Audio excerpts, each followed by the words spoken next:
When to sell your app.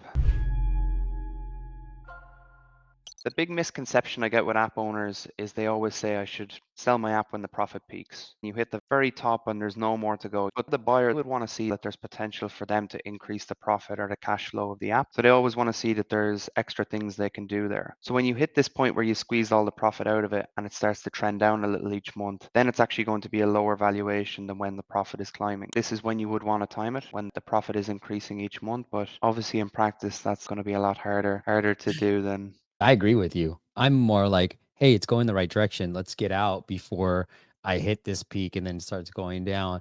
But a lot of times when I talk to developers, and this is for you guys developers, so Demetrios, you guys are thinking that this peak is going to get higher and higher and higher, and you don't see this because you're so optimistic, which we need to be as founders. But at the same time, if you are looking to exit, think about like, yes, as a buyer myself, I want to see that I can take this app and grow it even more. So you need to leave a little bit of room for the buyer to be like, yep, but I can take this a little bit more. Here's something you don't know. So stop trying to sell right here. I guess, Charlie, that's where you're trying to be like, look, this is not the best time.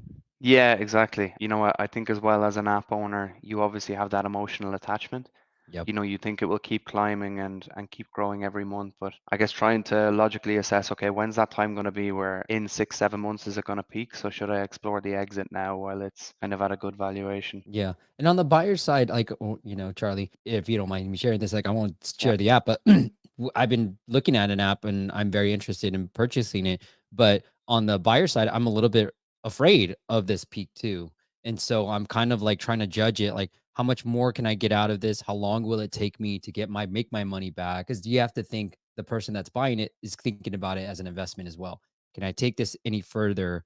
How do I take it? And then what's the risk? And trying to come up with the right number to potentially buy it. And so that's all in my head too, weighing it off. Yeah, for sure. And I mean, every buyer is doing that, Steve. They'll look at their kind of modeling and say, where's our break even period on this? If Yeah. we spend X amount on it today and this is the cash flow we'll get from it, how many months will it take in the future until we kind of pay it back? The main mistakes by app owners. The first one would be stopping marketing. When you get the LOI signed, you haven't actually sold the app. Just continue things going as they are. And in the couple of months up to before, when you want to sell your app, don't stop the marketing either. Just keep it running. Then forgetting about your costs. So everything there, just making sure you have it in the financials and properly built in. Another thing is including irrelevant expenses. So the expenses you want, Steve, in your P&L for the app are all the things that are related to the app. So things like your travel, meals, entertainment, you're not going to include that. APIs, servers, and any potential workers you have Yeah. that is included. I would say another one then is changing to weekly subscriptions. So we've seen this a bit with some app owners. It can give you a good boost in numbers, but then from a buyer's perspective, it kind of looks like a pump strategy to get the profit up, to be able to sell it for a higher multiple. So I would avoid just changing to weekly subscriptions if you are on monthly and annual to potentially increase the profit. Another one that's assuming an earnout will be hit. An earnout is basically if when the buyer takes over the app, they would pay you a certain amount based on the profit that they generate for the app for the next year. And they have to hit a certain milestone in terms of profit growth for you to get that payment. So if you are in a situation where you're getting an offered an earnout,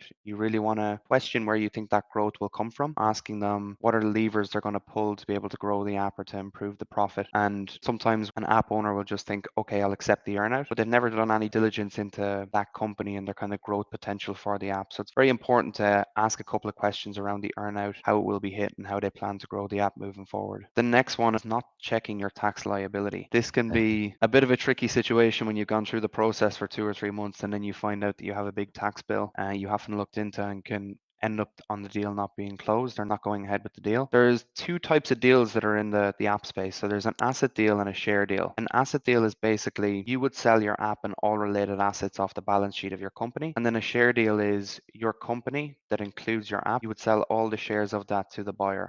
Asset deal is much easier to do, Steve, because from a buyer's perspective, they're just purchasing the app off the balance sheet. It's very simple in terms of the transaction. A share deal, on the other hand, you're looking into the actual company, and if you purchase it, you take on the liability of the company once you Right. do that deal. And from a buyer's perspective, they just don't want to take that on board. Why some app owners want to explore the share deal is it can have more tax advantages if you sell in a share deal. If you're setting up a new app or a new company now, try to just keep it as the app and all related assets to the app. And just the last couple of things then, so starting marketing on an organic app. If you've never done it before, please don't try and do it in a couple of months before you go to exit your app. especially if those like payback periods are going to be a long time in the future, because your valuation will be based on the profit that you've generated, and you don't want to do that for the risk of it. As well, the emotional attachment that we touched on, and then failure to communicate important information. Let's say you have another owner who owns some percentage of the app when you haven't communicated it. Things like if you have advertising revenue coming in and you haven't reported it in the financials.